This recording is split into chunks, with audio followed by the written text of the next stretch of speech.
Assalamualaikum warahmatullahi wabarakatuh.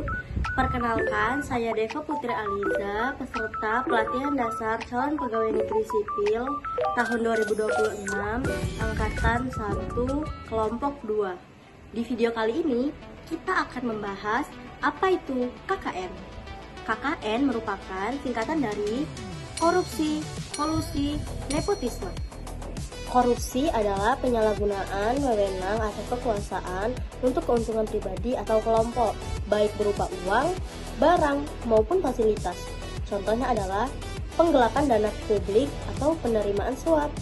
Kolusi adalah persekongkolan atau kerjasama ilegal antara pihak-pihak tertentu untuk mendapatkan keuntungan, biasanya merugikan pihak lain atau negara. Contoh kasus kolusi adalah pemberian proyek pemerintah tanpa lelang kepada pihak tertentu. Selanjutnya, nepotisme.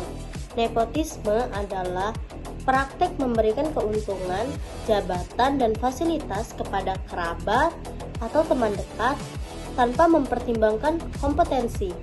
Misalnya, mengangkat anggota keluarga dalam posisi strategis di pemerintahan atau perusahaan.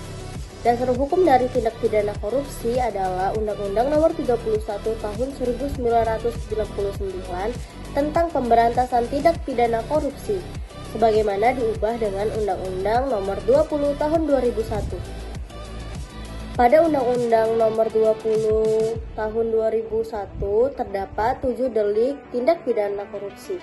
Yang pertama, merugikan keuangan negara. Tindakan melawan hukum untuk memperkaya diri atau korporasi yang merugikan keuangan negara, tercantum pada pasal 2 dan 3.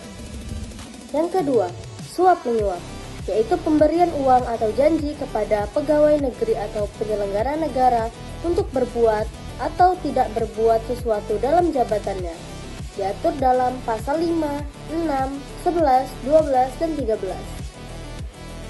Yang ketiga, penggelapan dalam jabatan. Pegawai negeri atau orang selain pegawai negeri yang ditugaskan menjalankan jabatan umum secara terus-menerus atau untuk sementara waktu dengan sengaja menggelapkan uang atau surat berharga. Diatur dalam pasal 8, 9, dan 10. Yang keempat, pemerasan.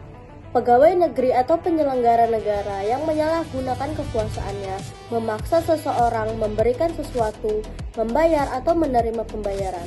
Pasal 12 huruf E, F, dan G. Yang kelima, perbuatan curang. Pemborongan, ahli bangunan, atau pengawasan proyek yang melakukan kecurangan yang membahayakan keamanan negara. Terdapat pada pasal 7. Yang keenam, benturan kepentingan dalam pengadaan. Pegawai negeri atau penyelenggara negara dengan sengaja ikut turun dalam pemborongan, pengadaan, atau persewaan yang diurusnya. Pasal 12 huruf I. Yang ketujuh, gratifikasi.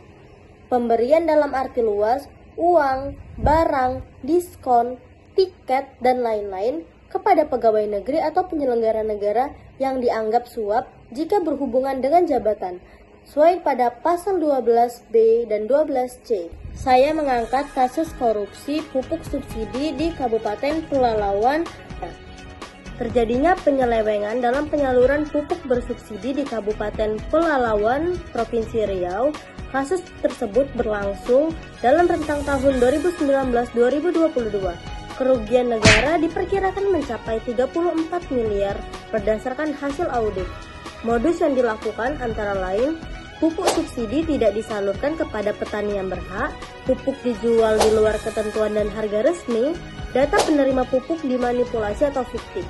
Penyidik menetapkan 15 orang tersangka yang terkait pada kasus tersebut, yang terdiri dari ASN atau pejabat pemerintah daerah, penyuluh pertanian, pengecer atau distributor pupuk, aparat desa terkait. Dampak yang terjadi dari kasus ini adalah petani dirugikan karena kelangkaan pupuk subsidi. Program pemerintah untuk kesejahteraan petani tidak berjalan optimal dan juga menurunnya kepercayaan masyarakat terhadap pemerintah.